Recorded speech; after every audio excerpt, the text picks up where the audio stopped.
Hello everyone, welcome in my YouTube channel study pull pharma.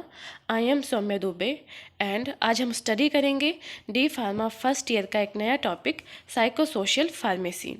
ये topic आपको social pharmacy की second unit के third part में मिलेगा और ये video completely D pharma first year के सिलेबस के अकॉर्डिंग ही बनाया गया है।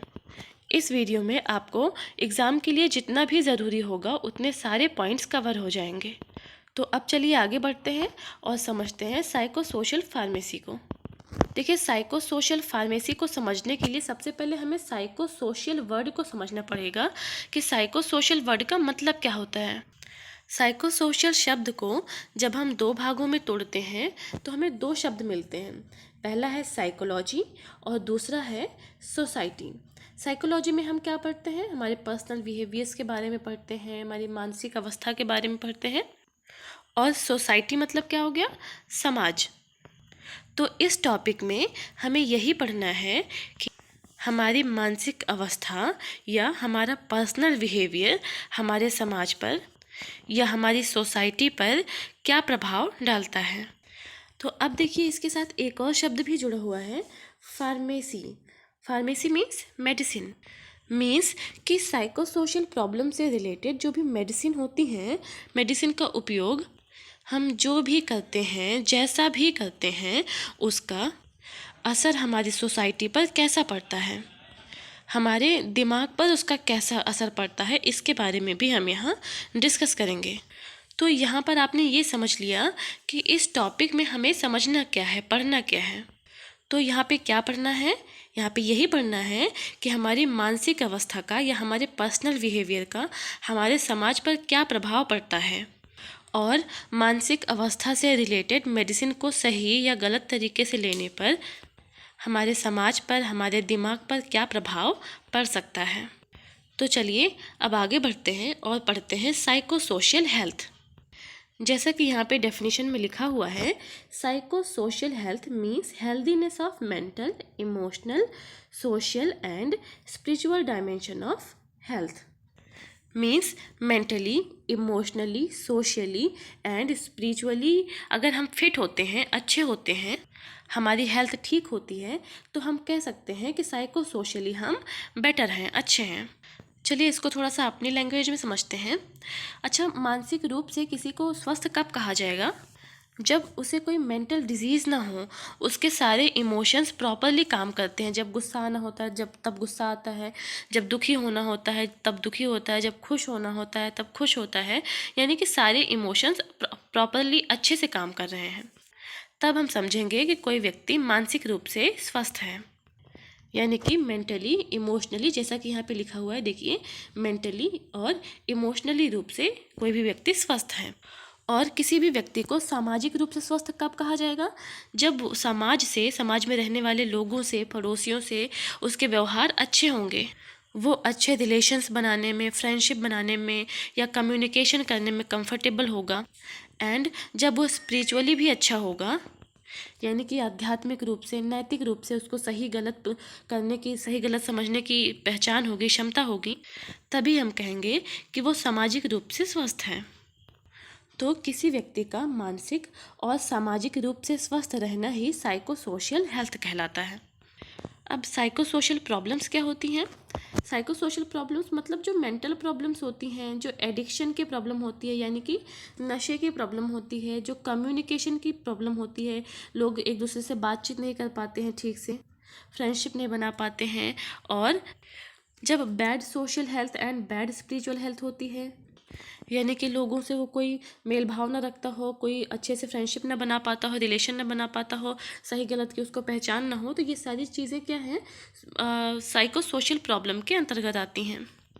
और यहाँ पे एक और पॉइंट लिखा हुआ है साइकोट्रॉपिक मेडिसिन के बारे में। तो ये जो साइकोट्रॉपिक मेडिसिन होती हैं, ये साइको सोशल प्रॉब्लम से निपटने में हेल्प करती हैं।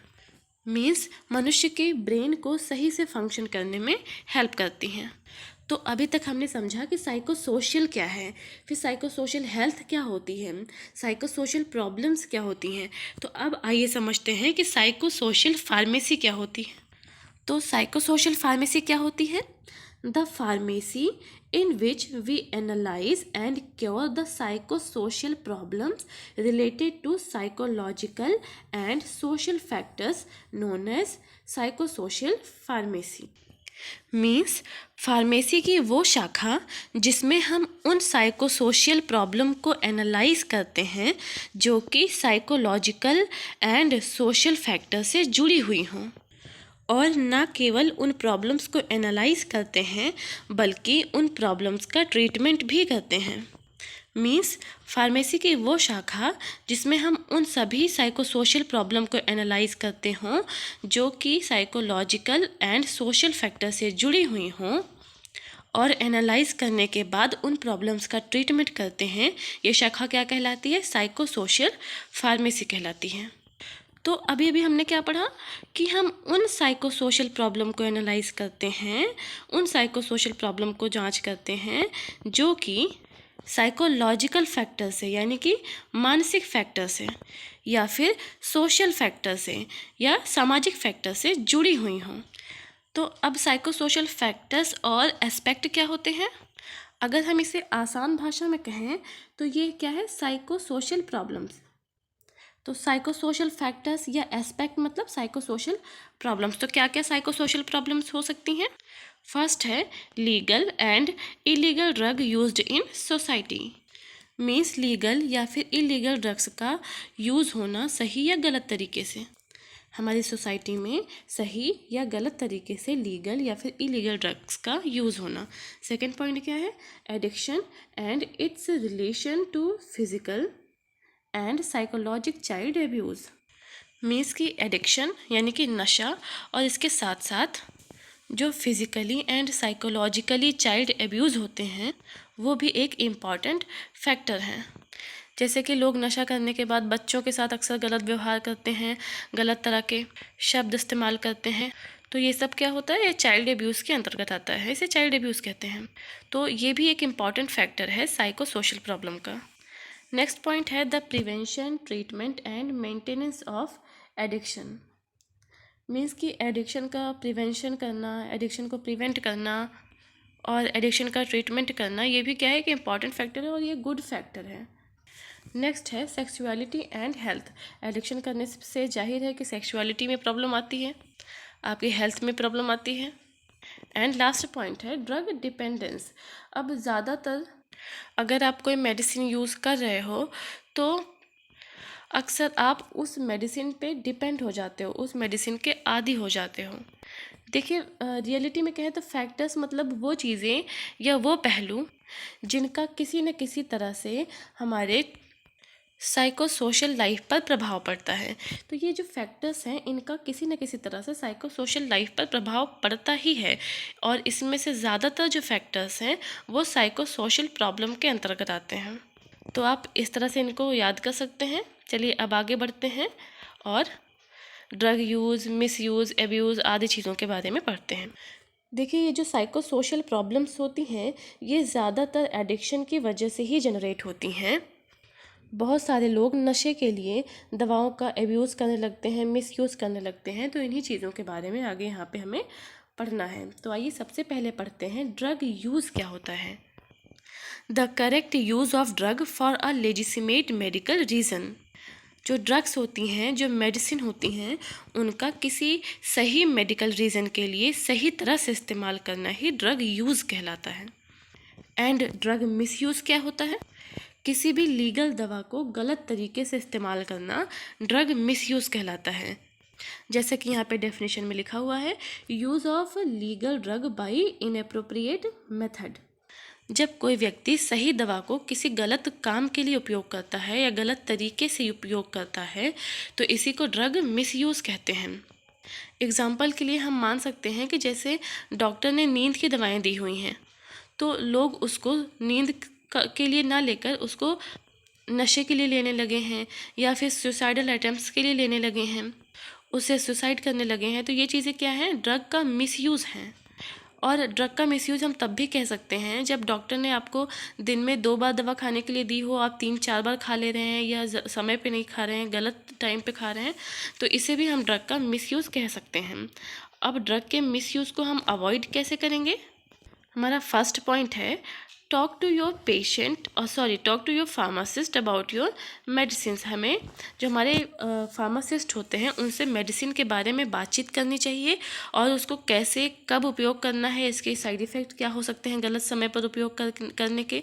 तो इन चीज़ों के बारे में जब हमें जानकारी हो जाएगी तब हम प्रॉपरली मेडिसिन का यूज़ कर पाएंगे। सेकेंड पॉइंट क्या है, don't pass down drug from one family और फ्रेंड टू अनदर। वैसे ये बात जो है उस पर ज़्यादा ध्यान देना चाहिए। मीन्स कि आपकी जो खुद की मेडिसिन्स हैं उनको किसी दूसरे को सप्लाई नहीं करनी चाहिए। जैसे कि मान लीजिए आपको मलेरिया हो गया तो आपके किसी फ्रेंड को भी हो गया तो आपने उसको दवाई सप्लाई कर दी, हो सकता है उसको ज़्यादा प्रॉब्लम हो या हो सकता है उसको कम प्रॉब्लम हो, तो आपकी मेडिसिन की वजह से उसे और ज़्यादा प्रॉब्लम हो जाए। तो ये चीज़ें नहीं करनी चाहिए। तो चलिए अब आगे बढ़ते हैं और पढ़ते हैं ड्रग एब्यूज़। ड्रग एब्यूज़ की डेफिनेशन क्या है, लीगल और illegal drug used that can damage users life. दवा चाहे लीगल हो या फिर इलीगल हो, लेकिन उसको यूज़ करने से आपकी लाइफ डैमेज होने का अगर खतरा है तो ये ड्रग एब्यूज़ ही कहलाएगा। मतलब किसी भी दवा को लाकर अगर आप उसका गलत तरीके से सेवन कर रहे हैं, जैसे एक कोडिन नाम का एक सिरप था, तो उसको लाकर क्या करते थे लोग, नशे के लिए यूज़ करते थे।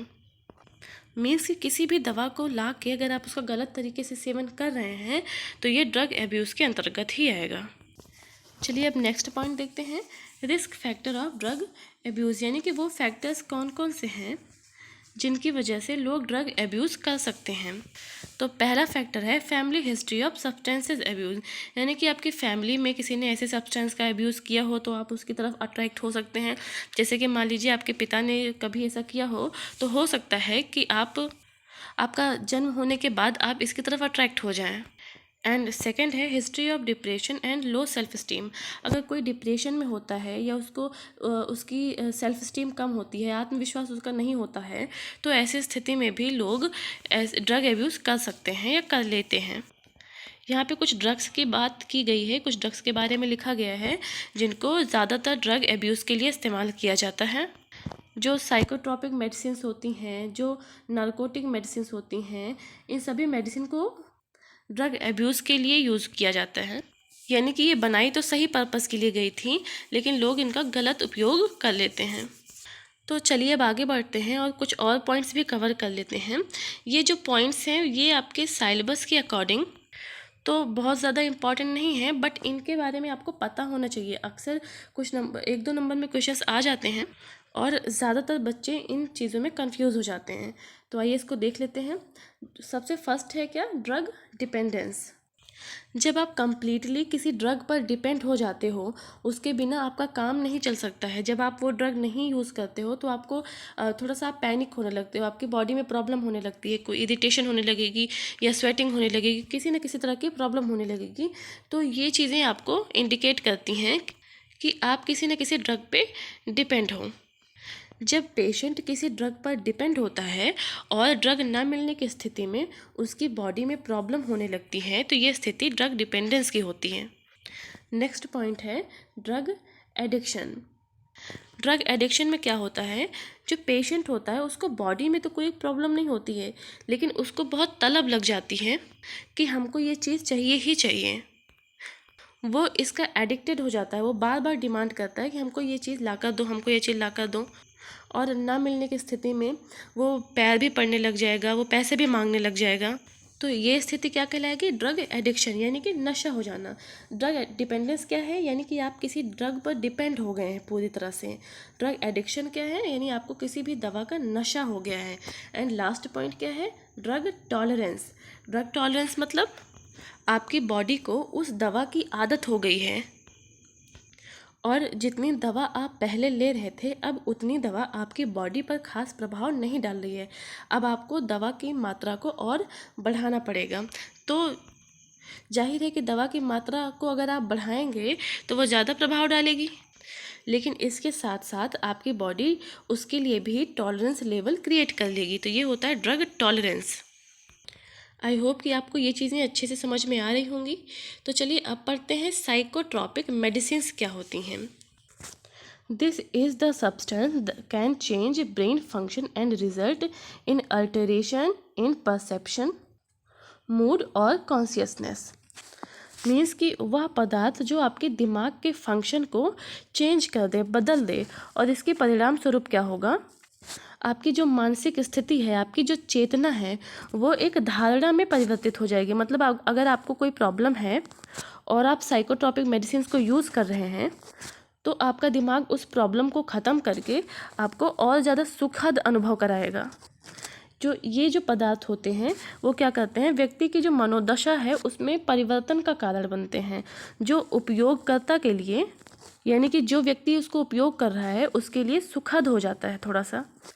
एग्जाम्पल के लिए क्या है, डिप्रेसेंट, जो कि एक अल्कोहल का है, मतलब कि अल्कोहल डिप्रेसेंट का काम करता है, एंड स्टिमुलेंट्स है जो कि एम्फेटामाइंस है। अल्कोहल सीएनएस डिप्रेशन का काम करेगा एंड एम्फेटामाइन सीएनएस स्टिमुलेंट का काम कर सकता है या करता है। चलिए अब आगे बढ़ते हैं। और एक और है इसमें एंजियोलाइटिक्स, जिसका एग्जांपल है बेंजोडायजेपिन्स। तो ये जो अल्कोहल है, ये अभी अभी आपने पढ़ा क्या है, ये एक साइकोट्रॉपिक मेडिसिन है, यानी कि आपकी मानसिक स्थिति को बेहतर कर सकता है। अगर आप दुखी हैं तो आपको सुखी बना सकता है कुछ समय के लिए। तो अल्कोहल, जैसे कि यहाँ पे डेफिनेशन वगैरह लिखी हुई है अल्कोहल की, तो मैं आपको ऐसे बता दे रही हूँ। फर्स्ट क्या है कि अल्कोहल एक साइकोट्रॉपिक सब्सटेंस है। सेकंड है कि अल्कोहल पूरे वर्ल्ड में सबसे ज़्यादा यूज़ किया जाने वाला पदार्थ है। अल्कोहल एक पोटेंशियली एक्टिव सब्सटेंस है। अगर आप इसको कंज्यूम करते हैं तो आप अपने आप को एनर्जेटिक या एक्टिव महसूस करेंगे।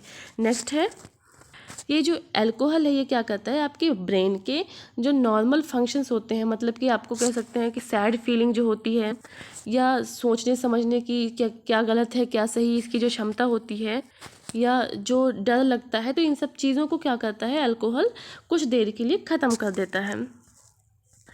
अगर हम थोड़ी मात्रा में अल्कोहल लेते हैं, नेक्स्ट पॉइंट जो है उसके अकॉर्डिंग, अगर हम थोड़ी मात्रा में जब अल्कोहल लेते हैं तो अल्कोहल क्या करता है, आपको रिलीव करता है एंजाइटी से, आपको काम डाउन कर देता है। और अगर हम ज़्यादा मात्रा में लेते हैं, नेक्स्ट पॉइंट में क्या है, अगर हम ज़्यादा मात्रा में लेते हैं तो ये हमें बहुत ज़्यादा टॉकेटिव बना देता है। मतलब हम बहुत ज़्यादा गालियाँ देने लगते हैं, लोगों से बहुत ज़्यादा बातें करने लगते हैं, उल्टी सीधी बातें करने लगते हैं, अपने सारे राज उनके सामने खोलने लगते हैं। तो ये सब कुछ होता है जब हम ज़्यादा मात्रा में अल्कोहल कंज्यूम कर लेते हैं। तो नेक्स्ट पॉइंट क्या है कि जब हम अल्कोहल यूज़ करते हैं, कंज्यूम करते हैं, तो हम अपनी बॉडी का कंट्रोल खो देते हैं। एंड लास्ट पॉइंट के अकॉर्डिंग हम अनकॉन्शियस हो जाते हैं, कोमा में भी जा सकते हैं, एंड लास्टली डेथ भी हो सकती है अगर हमने ज़्यादा अल्कोहल को कंज्यूम किया तो ये जो अल्कोहल कंज्यूम किया जाता है इसका हमारी हेल्थ पर क्या प्रभाव पड़ता है। देखिए, फर्स्ट है कि हमको डिप्रेशन या एंजाइटी हो जाती है, मेमोरी लॉस होता है, ओरल कैंसर की प्रॉब्लम हो सकती है, फर्टिलिटी प्रॉब्लम हो सकती है, आपको ब्रेस्ट कैंसर हो सकते हैं, हाई ब्लड प्रेशर हो सकता है, हार्ट डिजीज़ हो सकती है, लीवर डिजीज़ हो सकती है। तो बहुत सारे प्रॉब्लम्स हैं अगर हम अल्कोहल कंज्यूम करते हैं तो ये जो अल्कोहल हमने कंज्यूम किया तो इसका हमारे हेल्थ पर क्या प्रॉब्लम पड़ रहा है, क्या इशू हो रहा है, वो तो हमने पढ़ लिया। अब सोशल लाइफ में, सामाजिक लाइफ में जब जो अल्कोहल है इसका क्या प्रभाव होता है, आइए इसको देखते हैं। तो जब ज़्यादा अल्कोहल कोई पीता है, ज़्यादा शराब कोई पीता है तो क्या करता है, डोमेस्टिक वायलेंस भी करता है, फाइनेंशियल प्रॉब्लम भी हो जाती है, यानी कि पैसे ख़त्म होते रहते हैं शराब के चक्कर में। और जो भी व्यक्ति शराब कंज्यूम करता है उसका क्या है, क्रिमिनल बिहेवियर हो जाता है, और उसका जो मैरिटल डिसहार्मनी यानी कि शादी भी अक्सर उसकी टूट जाती है इन्हीं चीज़ों की वजह से। और poor work performance on job, वो क्या करता है कि अपनी जॉब पर उसकी अच्छी परफॉर्मेंस नहीं हो पाती है। कोई शराब पी के काम करेगा तो कितना अच्छा काम कर पाएगा। एंड नेक्स्ट पॉइंट है कि वो ज़्यादातर एब्सेंट रहता है शराब पीने की वजह से, कभी नींद खुली कभी नहीं खुली, कभी पहुंच पाया कभी नहीं पहुंच पाया, कभी किसी नाली में गिर गया, तो ये सब चीज़ें होती हैं। और जो अल्कोहल कंज्यूम करने वाला पर्सन होता है इसका क्या है कि अपने जो नेबर्स होते हैं, जो पड़ोसी होते हैं, जो कलीग्स होते हैं, इनके साथ भी अच्छे रिलेशंस नहीं हो पाते हैं, और आखिर में हो सकता है कि इनकी जॉब भी चली जाए। अब हम देखते हैं कि जब हम अल्कोहल छोड़ने की कोशिश करते हैं तब हमें क्या क्या सिम्टम्स होते हैं। तो फर्स्ट पॉइंट है नोज़िया या वमिट हो जाता है, उसका जी मिचलाता है या फिर उसको उल्टी होने की संभावना रहती हैं। एंड सेकंड है मलाइसे और वीकनेस, यानी कि उसको बहुत अस्वस्थता रहती है, बहुत उसकी तबीयत ख़राब होती रहती है बार बार। उसको कभी लगेगा कि उसको बुखार हो गया है, कभी लगेगा बहुत थकान हो गई है, बहुत वीकनेस भी रहती है उसकी बॉडी में। एंड स्वेटिंग भी बहुत होती है, बार बार स्वेटिंग होती है, बहुत ज़्यादा होती है। ट्रेमर्स ऑफ हैंड, टंग और आईलिड, उसकी आँखों में या फिर कह सकते हैं हाथ में, जीभ में बहुत ज़्यादा मरोड़ होती रहेगी या फिर कंपन होता रहेगा, वो कांपता रहेगा। तो ये है वो लक्षण जब आप अल्कोहल छोड़ने की कोशिश करते हो। अब अल्कोहल का ये ट्रीटमेंट देख लेते हैं। तो कुछ कुल मिला के 4-5 ट्रीटमेंट हैं अल्कोहल के। तो पहला है डिटॉक्सिफिकेशन, मीन्स कि आपकी बॉडी में जो भी टॉक्सिक एलिमेंट्स होते हैं उनको आपकी बॉडी से बाहर करके। नेक्स्ट है मेडिकेशन टू डिक्रीज क्रेविंग, आपको जो बहुत ज़्यादा क्रेविंग होती है कि हमको ये चाहिए ही, अगर जिसकी आपको लत लगी होगी उसकी क्रेविंग तो बार बार होगी ही कि हमको ये चाहिए, तो दवाओं के थ्रू उसकी क्रेविंग को कम करके भी उसका ट्रीटमेंट किया जा सकता है। नेक्स्ट पॉइंट है ग्रुप थेरेपी। ग्रुप थेरेपी का मतलब कि जब कई लोग बैठ के आपस में समझाते हैं, बातचीत करते हैं, तो इससे क्या होता है कि हमारा दिमाग किसी स्पेशल चीज़ से हट जाता है, तो इसको हम ग्रुप थेरेपी कहते हैं। अब जैसे मान लीजिए आपका खाना खाने का या कोई दूसरी मीठी चीज़ खाने का मन कर रहा है मान लीजिए, और 4-5 लोग आपके साथ बैठ के कुछ इंटरेस्टिंग बातें करने लग गए, तो आपका दिमाग उस क्रेविंग से हट जाता है, फिर आप अपने आप को और भी अच्छा महसूस करने लगते हो। मैनेजमेंट ऑफ रिलेप्स, यानी कि आप जब भी अपना ट्रीटमेंट लेते हो, जैसे मान लीजिए कि आप अल्कोहल का कोई ट्रीटमेंट ले रहे हैं, अल्कोहल छुड़ाने का ट्रीटमेंट ले रहे हैं, तो आपको कुछ दिन बाद जब आप ठीक हो जाएं उसके बाद आपको फिर से क्रेविंग होने लगे, फिर से आपको अल्कोहल कंज्यूम करने की इच्छा होने लगे, तो इसको क्या बोलते हैं, रिलेप्स बोलते हैं। तो बार बार ट्रीटमेंट करवाते रहना, बार बार इस चीज़ पर ध्यान देते रहना ही मैनेजमेंट ऑफ रिलेप्स हो जाएगा, और इसकी वजह से आप अल्कोहल को पूरी तरह से छोड़ भी पाएंगे। नेक्स्ट हेडिंग है आपकी नारकोटिक। तो आइए पढ़ते हैं नारकोटिक क्या होता है। मीन्स कि a substance use to treat moderate to severe pain, जब आपको कोई बहुत ज़्यादा पेन हो रहा होता है तब आपके पेन को और आपके माइंड को कंट्रोल करने के लिए जो दवा दी जाती है उसी को नारकोटिक कहते हैं।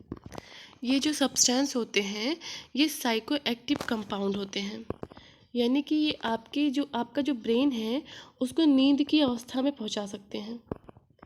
जैसा कि यहाँ पे लिखा हुआ है, substances and preparations that include drowsiness, sleep, stupor and insensibility, यानी ये जो नारकोटिक सब्सटेंस होते हैं ये ऐसे प्रिपरेशन होते हैं जो आपको ड्राउजीनेस, यानी कि जो हल्की नींद होती है, ड्राउजीनेस स्लीप यानी कि जो हल्की नींद होती है, जो स्टपर इनसेंसिबिलिटी होती है, यानी देखो जब आप कभी सोते रहते हो तो आपके साथ ये होता होगा कि आपको कोई बुला रहा होता है और आप उसमें भी बोलते रहते हो, आप आधे जगे हुए हो आधे सोए रहते हो, तो ये कंडीशन ड्राउजीनेस या स्टपर इनसेंसिबिलिटी की होती है, आपका माइंड उस समय सेंस नहीं कर रहा होता है। तो नारकोटिक मेडिसिन आपको इनसेंसिबिलिटी की स्थिति में पहुंचा देती हैं ताकि आपको ना ज़्यादा पेन हो और ना कोई मानसिक प्रॉब्लम जो आप झेल रहे हैं उससे आपको कोई खास नुकसान पहुंचे। इसके अंतर्गत कुछ दवाइयाँ आती हैं जो कि यहाँ पे लिखी हुई हैं। एक है मॉर्फिन है, हीरोइन है, एंड कुछ ऐसी मेडिसिन जो कि आपको ओपियम लेटेक्स से प्राप्त होती हैं, उनसे आप नारकोटिक मेडिसिन बना सकते हैं। तो चलिए अब आगे बढ़ते हैं और पढ़ते हैं टोबैको के बारे में। अच्छा, नारकोटिक मेडिसिन के बारे में एक और चीज़ आप नोट कर लीजिए कि 116 तरह के नारकोटिक्स होते हैं, जिसमें से कुछ होते हैं सिंथेटिक फॉर्म में होते हैं और कुछ नेचुरल फॉर्म में होते हैं। जैसे कि हो गया कोका या टोबैको, ये क्या है, ये नेचुरल फॉर्म में है। एंड मॉर्फिन, कोडीन, ये सब हो जाएंगे आपके सिंथेटिक फॉर्म के लिए। तो आइए पढ़ते हैं टोबैको। तो यहाँ पे लिखा हुआ है tobacco is the narcotic substance that is usages mainly in 2 form. Tobacco एक नारकोटिक सब्सटेंस होता है जो कि 2 फॉर्म में यूज़ होता है। पहला फॉर्म क्या है, स्मोकिंग फॉर्म, यहाँ पे थोड़ा सा मिस्टेक हो गई है, पहला फॉर्म है स्मोकिंग फॉर्म एंड दूसरा है स्मोकलेस फॉर्म, यानी कि या तो उसको ऐसे फॉर्म में यूज़ किया जाएगा जिसमें स्मोकिंग होती हो, या तो ऐसे फॉर्म में यूज़ किया जाएगा जिसमें स्मोकिंग नहीं होती हो। एग्जांपल के तौर पे अगर आप बीड़ी यूज़ कर रहे हैं, हुक्का यूज़ कर रहे हैं, तो इसमें स्मोकिंग हो रही है, लेकिन अगर आप खैनी, पान मसाला या च्यूइंग टोबैको जैसी चीज़ें यूज़ कर रहे हैं तो इसमें आपको क्या है, स्मोकिंग नहीं हो रही है। तो टोबैको मेनली दो ही फॉर्म में यूज़ किया जाता है, स्मोकिंग एंड स्मोकलेस फॉर्म। तो यहाँ पे कुछ टोबैको रिलेटेड प्रोडक्ट दिए गए हैं जो कि स्मोकिंग या फिर स्मोकलेस फॉर्म में यूज़ किए जाते हैं, जैसे सिगार है, बीड़ी है, हुक्का है, तो ये सब स्मोकिंग फॉर्म वाले हैं।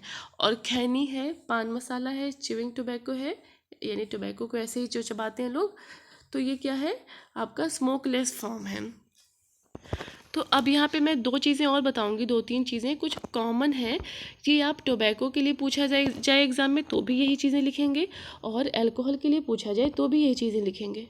जैसे फर्स्ट है impact of drug on social health. तो सोशल हेल्थ पर जो ड्रग है, टोबैको है या अल्कोहल है, इसका क्या प्रभाव पड़ेगा। तो क्या प्रभाव पड़ सकता है कि आप पर्सनल सेफ्टी नहीं कर पाएंगे। फर्स्ट पॉइंट देखिए क्या है, रिस्क टू पर्सनल सेफ्टी, यानी कि आप पर्सनल सेफ्टी नहीं कर पाएंगे, आपको इंजरीज होती रहेंगी, आप कभी ना कभी डेंजर में जा सकते हैं, आपका एक्सीडेंट हो सकता है, तो पर्सनल सेफ्टी नहीं हो सकती है। सेकेंड पॉइंट है डैमेज टू हेल्थ। आप इन चीज़ों को लेकर अपनी बॉडी को डैमेज करते हैं। कभी तो इन चीज़ों की वजह से मेंटल प्रॉब्लम हो जाती है, कभी आपका जो ब्रेन है वो ज़्यादा प्रॉब्लम करने लगता है, कभी आपका जो लीवर है, आपकी बॉडी ऑर्गन्स हैं, वो क्या है, डैमेज हो जाते हैं। एंड थर्ड पॉइंट है फाइनेंशियल प्रॉब्लम। अब अगर आप ज़्यादातर इन चीज़ों पर पैसे वेस्ट करेंगे तो फाइनेंशियल प्रॉब्लम तो आनी ही आनी है।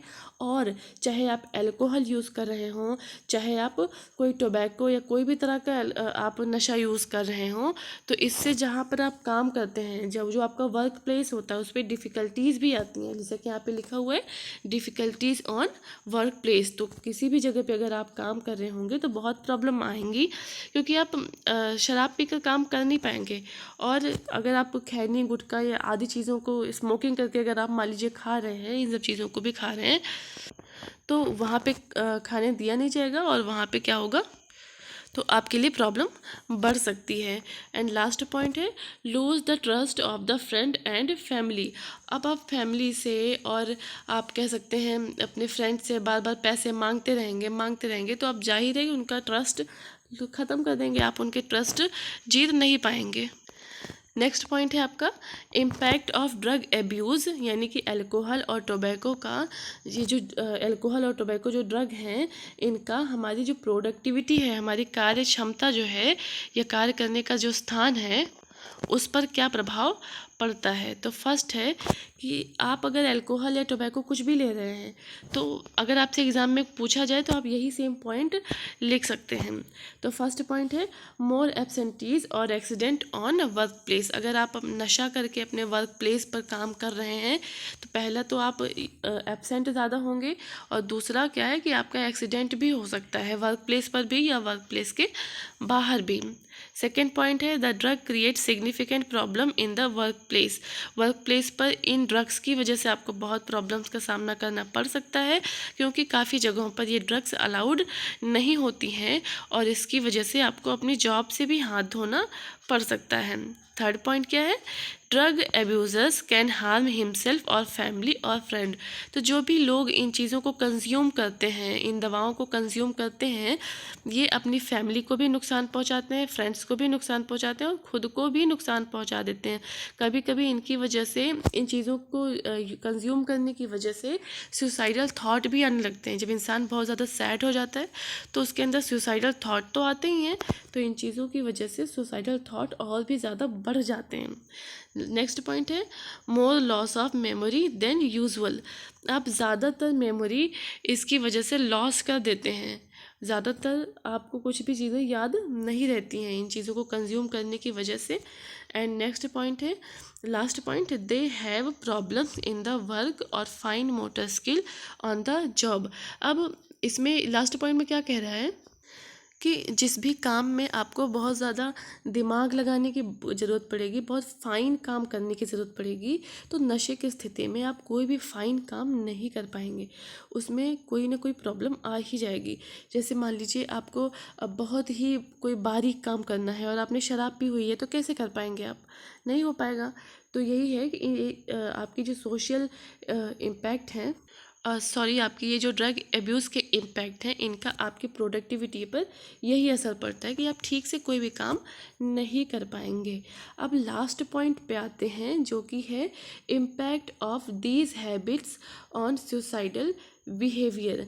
इन हैबिट्स की वजह से आपका जो सुसाइडल बिहेवियर है वो कैसे बढ़ता है, यानी कि बहुत सारे लोग होते हैं जो इन हैबिट की वजह से भी सुसाइड कर लेते हैं।